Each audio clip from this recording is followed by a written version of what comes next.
अस्सलाम वालेकुम दोस्तों, मैं अखलाक सालिक आपके साथ 94 स्पोर्ट्स नेटवर्क पर आपको खुशामदीद कहता हूं।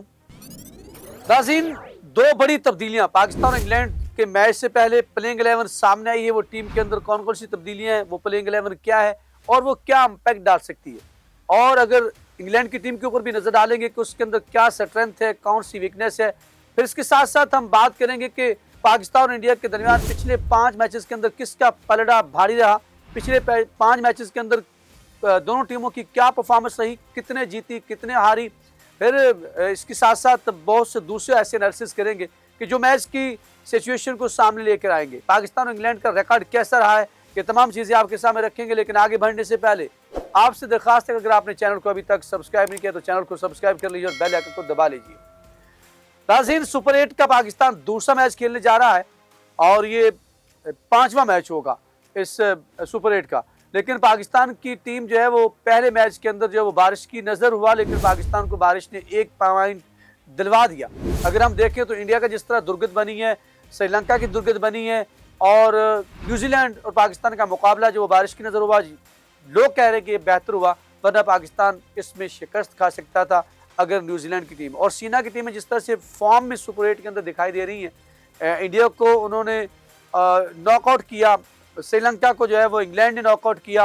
यहाँ पर पाकिस्तान का मुकाबला सीना से पड़ने वाला है पहले मैच के अंदर जो है वो पाकिस्तान की टीम। लेकिन मैं अगर निगाह डालता हूँ सबसे पहले वो प्लेइंग 11 के ऊपर बाद में आएंगे और कौन सी तब्दीलियाँ, लेकिन पहले बात करते हैं कि इंग्लैंड के ऊपर अगर नज़र डालता हूँ तो इंग्लैंड हमेशा पाकिस्तान के खिलाफ अच्छा परफॉर्म करती रही है, भारी दिखाई देती है। 5 मैचों के ऊपर मैं अगर तजिया करूँ तो इसमें से 2 जो है मैच ऐसे हैं कि जो हो नहीं पाए, अबंडन हो गए हैं। लेकिन 3 मैचेस जो पिछले 5 में से वो इंग्लैंड जीता है। इसका मतलब है कि इंग्लैंड भारी रहा है, वो आपको बताऊंगा। और ये भी बताऊंगा कि पिछले 5 मैचेस के अंदर जो है वो इंग्लैंड की क्या पोजीशन रही और फिर जो है वो पाकिस्तान की क्या पोजीशन है, पाकिस्तान की कितनी फतवात हैं, कितनी शिकस्तें हैं। लेकिन उससे पहले इंग्लैंड की टीम के ऊपर निगाह डालते हैं। इंग्लैंड की टीम जिस तरह से ग्रुप मैचेस के अंदर अच्छा परफॉर्म नहीं कर रही थी, लेकिन जो ही सुपर 8 के अंदर आई तो उनकी बॉलिंग ने जो है वो कमाल कर दिखाया। जो उनका वीक पॉइंट दिखाई दे रहा था अभी तक इंग्लैंड का, उसी के अंदर उनकी स्ट्रेंथ जो है वो दिखाई देती है। मैं सबसे पहले आपके सामने नज़र डालते हैं इंग्लैंड की टीम के ऊपर। वही टीम उठा लेते हैं जो टीम कल प्लेइंग 11 खेली है उनकी श्रीलंका के अगेंस्ट। उसमें फिलहाल जो अभी तक फॉर्म में नहीं दिखाई दे रहे थे, लेकिन पिछले मैच के अंदर जो है उन्होंने बहुत उम्दा जो है वो 50 लगाई। हालांकि पूरी बैटिंग लाइन कोलैप्स कर गई थी इंग्लैंड की, लेकिन वो अकेले 62 रन 40 बॉलों के ऊपर 6 चौके और 2 उन्होंने छक्के भी लगाए। जॉस बटलर अभी तक फॉर्म में नहीं आए, जैकब जो बेथल है वो भी नहीं आए, टॉम बेंटन भी उसी तरह नहीं परफॉर्म कर पा रहे।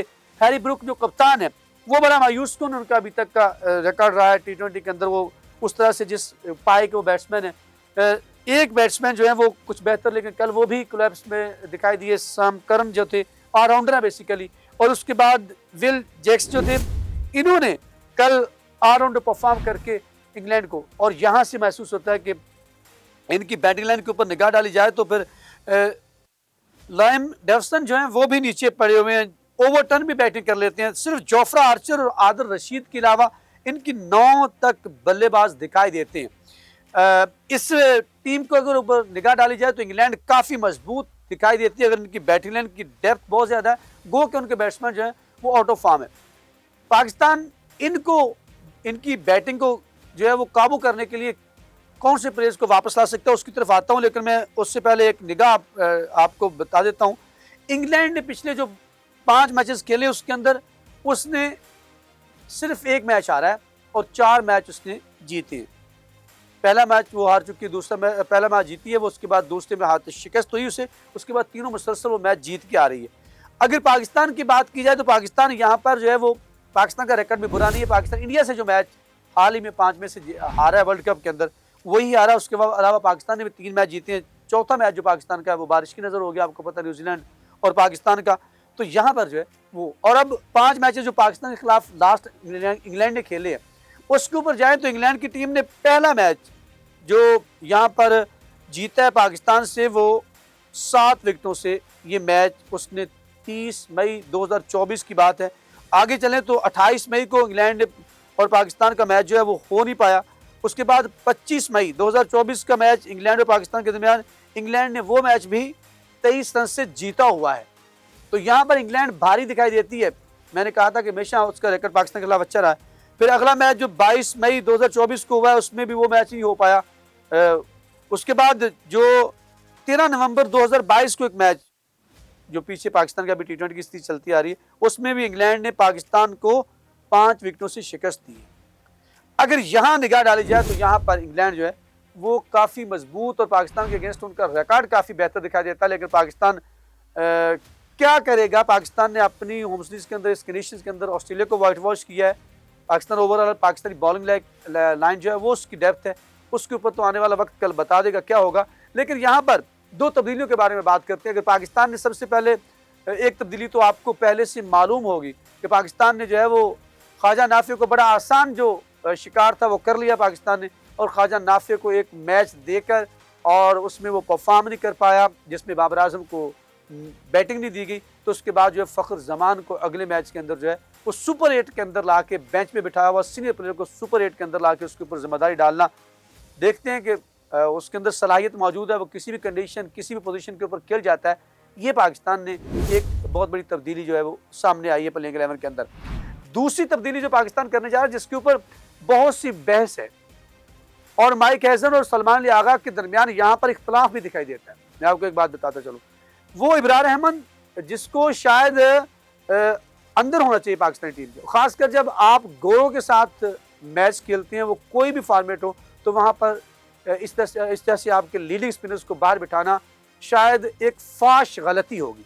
जो पाकिस्तान ने इंडिया के पाकिस्तान ने जब उसको एक मैच के अंदर स्कोर पड़ जाना और उसको बाहर बिठा देना, ऐसी बात होती है कि जब बड़े प्लेयर्स को रन्स हो जाना कोई बड़ी बात नहीं होती, लेकिन उसको जो बड़ी टीम होती है, जो बड़े विजन बड़े कप्तान होते हैं, वो कभी भी उसको बाहर नहीं बिठाते। हमने इब्रार को बाहर बिठाया हुआ है। यहाँ पर भी पसंद, गौतम गंभीर ने भी अपना मैच हारा जो है वो पसंद और नापसंद का मामला इंडिया के अंदर भी बहुत चल रहा है जब से गौतम गंभीर हीरा आया है।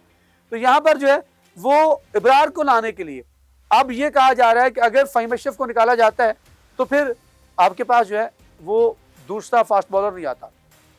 शहनशाह अफरीदी बाहर ही बैठेंगे। सलमान मिर्जा की जितनी तारीफें हुई हैं वो पाकिस्तान की स्क्वाड का सुपर 8 के अंदर आपको हिस्सा दिखाई देंगे तमाम मैचेस के अंदर। इब्रार को निकालने के लिए कौन सा दलेराना फैसला करना पड़ेगा? क्या मोहम्मद नवाज को पाकिस्तान बाहर बिठा सकता है, जो माइक हैसन जो है उसके बारे में हमेशा जो है डिफेंड करते हुए दिखाई देते हैं। लेकिन यहाँ पर जो है पाकिस्तान के पास अगर स्पिनर्स देखें तो दो ही टॉप क्लास स्पिनर्स पाकिस्तान के पास मौजूद है, वो है उस्मान तारिक और उसके साथ जो है वो इब्रार अहमद। अगर इब्रार को बाहर आप बिठाते हैं तो याद रखिएगा इसका खमियाजा आपको इंग्लैंड के खिलाफ भुगतना पड़ सकता है।